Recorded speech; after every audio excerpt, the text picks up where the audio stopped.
It's a clear and windless day here in Barcelona. The 4x100 men's relay is set to begin momentarily.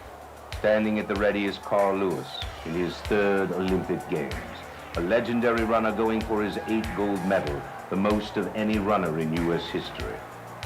Mike Marsh is at the starting line, Lewis's longtime teammate and friend, lining up in the blocks with one thing on his mind: gold.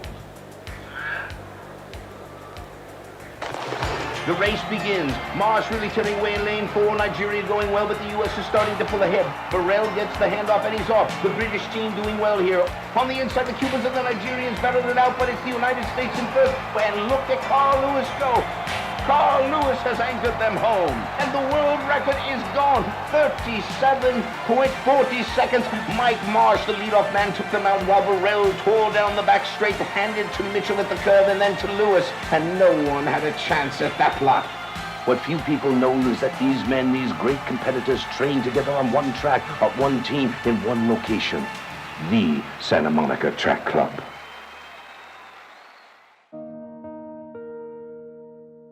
"35 years ago, in the quiet beach town of Santa Monica, a partnership was formed between a runner and a coach. Carl Lewis, a talented college sprinter, joined with Joe Douglas, founder of the Santa Monica Track Club, and together, they transformed the world of track and field, creating the most winning team of runners America has ever seen." When I was coaching at Westchester, many of my athletes graduated and they went on to the university. When they graduated from university, I had quite a few of them said, "Will you coach me, coach?" I said, "Sure." So I formed the Santa Monica Track Club. Funny thing about it is that Joe didn't really want me because he was like, "Oh my God, sprinters are volatile, they're crazy, they don't want to work."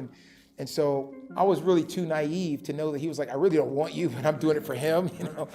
And that's how it started. And so I went to Europe, and Joe said, "Gosh, your work ethic's good, and you're not hanging out, and you look focused." So he goes, "Wait, I think I want to keep you."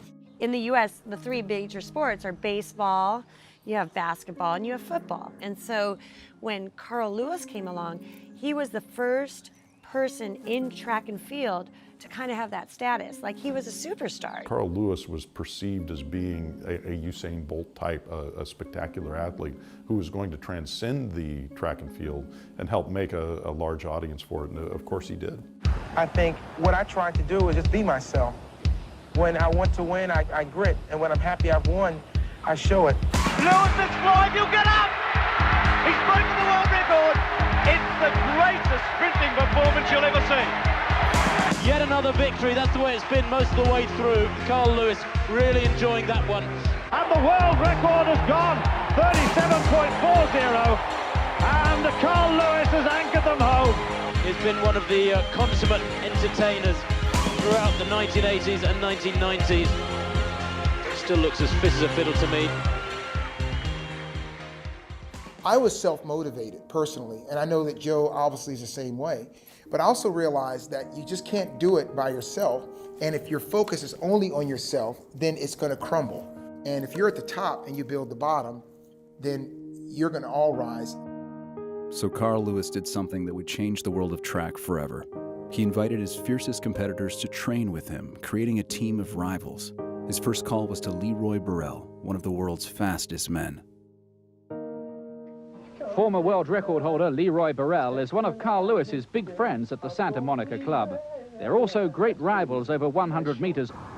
I don't think I would run as fast as I do if there wasn't a Carl Lewis, and I don't think Carl would run as fast as he's run if there wasn't a Leroy Burrell.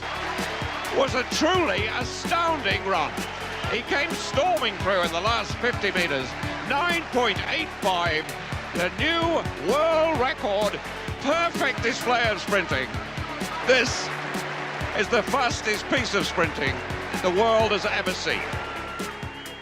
When you were on this track and you came to practice, you knew that you were training with and competing against some of the best guys in the world.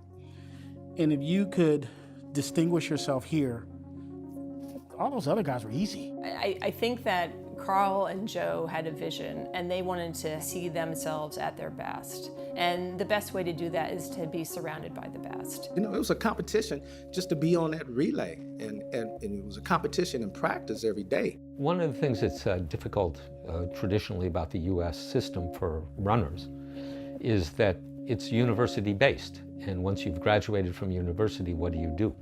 And so this idea of creating the Santa Monica Track Club and bringing together runners from different parts of the country was really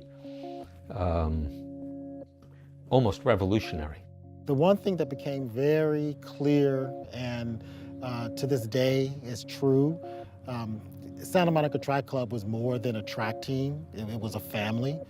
And if you were a member of the Santa Monica Track Club, you were a member of the family. Joe was more of like a parent too, also. Like, well, you gotta do this. You need to keep doing this. Don't give up. We're gonna keep working hard. We're gonna get there. Yeah, Joe he's the glue to all of this. He walked me down the aisle at my own wedding. You know, I didn't have a father figure, and he was a huge, huge father figure for me. My brothers, they understood, you know, they had no qualms about having him walking me down the aisle because he was such a huge, huge impact in my life. While Joe's coaching days are coming to an end, the legacy of the Santa Monica Track Club lives on. Well, I think one of the things that Joe Douglas instilled in me was just setting the high standard that, you know, if you're gonna do this, you need to do it 110%. The key to success is simplicity. If you train smart, get the best coaches, you understand your diet, nutrition, you check that out, you work hard in practice, you get your rest, you sacrifice some things, you'll be successful. And that doesn't mean you'll win everything, that means you'll be successful, which is comparing yourself to yourself. I'm not talking only about running. I'm talking about other things. You can't make your decision at the last moment every time. You have to have a plan, and you have to follow whatever it takes so that you can accomplish your goals.